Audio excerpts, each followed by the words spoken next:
going on, guys? Inside New York Sports Podcast here, and today we're talking about the New York Yankees, and the team has been through a little bit of a struggle, right? After winning, 16 of their last 19 games, they've dropped a ton of games in a row. But before we get into the video, don't forget to like and subscribe for more Yankees content, New York Rangers content, and of course the New York Giants, that are all the three teams we cover on this channel. But let's get right into the video. And I think the big thing that I look at this team is injuries are starting to pile up, right? Jose Caballero left the game with a finger injury. He's expected to be back with the team in, 8 or 9 days, he said, because he knows that he's the starting shortstop, and he knows that Anthony Volpe, who just recently got called up, is not going to win the job. And that was a clear sign yesterday with the at-bats that we saw out of Anthony Volpe.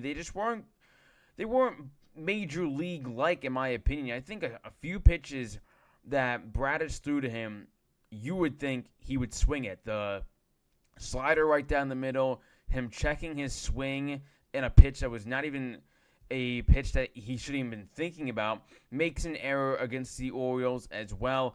So the debut of Anthony Volpe in the big 2026 was not good enough, and that's the big problem. Is I said on a few of the videos that I made for Instagram and TikTok is that Anthony Volpe needs to take advantage of this opportunity because it's his last. And we know Caballero, when he comes back, is the starting shortstop.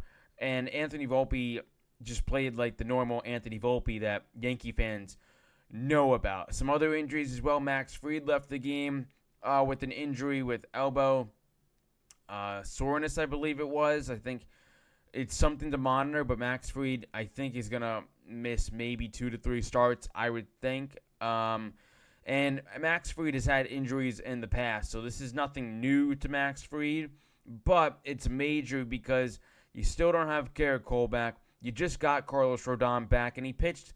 His fastball command and all that command wasn't really there, but the velocity was there. But having Rodon back in the rotation is huge, and if you can get really good production out of him, it helps out a lot of the guys like Schlittler, Will Warren, who's had a solid start this year, Ryan Weathers as well. So the big thing is, I think, with the team right now is there are some players that you can make a case that they can be replaced. And I see that in Austin Wells. Offensively, Jazz Chisholm has not been good, and I want to get into Jazz Chisholm right now before I get into Austin Wells, because I think there's honestly more to be concerned about with Jazz Chisholm than Austin Wells, in my opinion, because I think with Jazz, when you say you want to be a 40-40 guy and you are having the season that you're having, it's going to reflect pretty quickly. Even though we're only in the month of May and there are still a lot of baseball to be played, I think it's something to monitor because Jazz Chisholm is due for a contract. And the number can't be the number where Jazz Chisholm wants it to be, which is probably a contract of 5 years or 6 years of $22 to $25 million a year. He is not playing to that expectation. And when they acquired Jazz, he was a really good fastball hitter. This season, those numbers have dipped. And I'm not sure if that's a nagging injury, maybe his batting stance, his approach at the plate. I'm not really sure. But Jazz is one of those players that I think is a good baseball player, and I think he is a very good second baseman.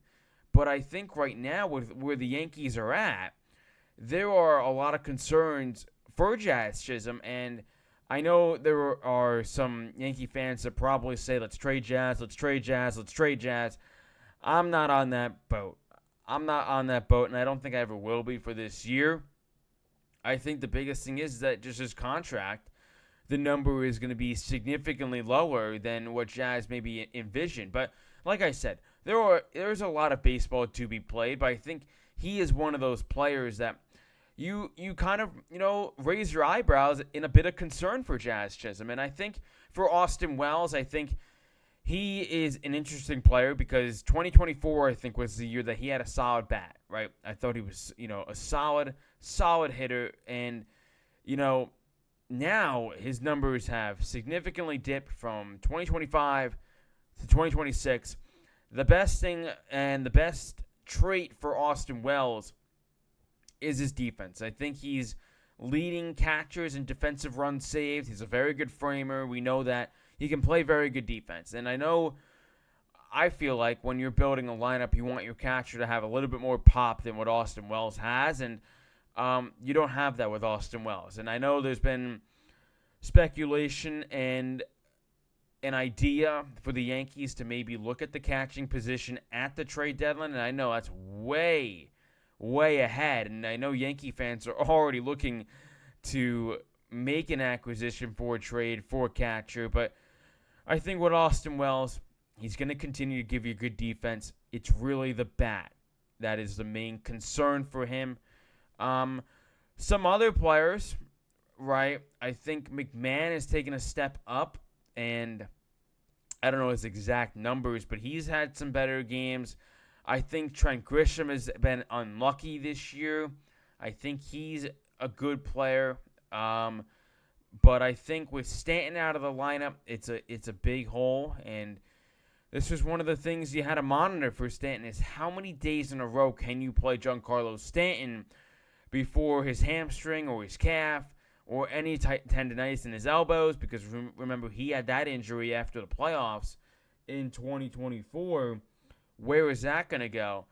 But listen, the panic meter is probably at a 5.5. I think a team that we didn't expect to have this type of start in the AL East was the Tampa Bay Rays. And I give a lot of credit to their manager, Kevin Cash, because he's not on a team, and he's not managing a team that you could spend like the New York Yankees, like the Toronto Blue Jays, like the Boston Red Sox, the Dodgers, the Phillies, all of those big-name teams.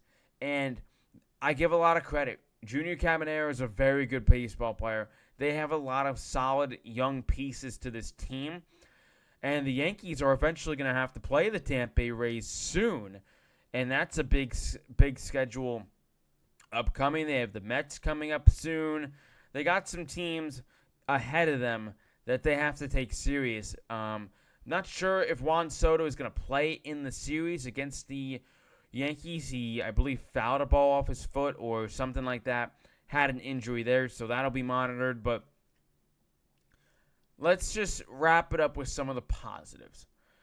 I think some of the positives have been Will Warren, Ryan Weathers. I think those guys have been solid, man. And I think at the plate, you got another good year out of Paul Goldschmidt so far. He has been very solid. And honestly, I think he honestly deserves some more reps. And I know he's primarily a player that's only going to be playing against lefty starting pitching, but I think he deserves more reps. I think with Ben Rice, he's been awesome. He's been very good. I think all-star caliber, like I predicted in the preseason going into this season. I think Ben Rice has all the tools and traits that he can be one of the best, if not the best, AL starting first baseman and win and be an all-star this year. I think some other players that have taken a good step, again, Cody Bellinger, I think, has been good. Aaron Judge, obviously no surprise there. Spencer Jones has been caught up. I think he's kind of had the start that I envisioned. I didn't expect him to just hit towering home runs to start his MLB career, but he's drawing walks. He's having some good at-bats, but I think the Yankees, they're in a funk, and I feel like, when it comes to that cycle of the New York Yankees, right, they start off hot, they look really good, unbeatable, and then they go into this type of stretch where they're not playing good baseball.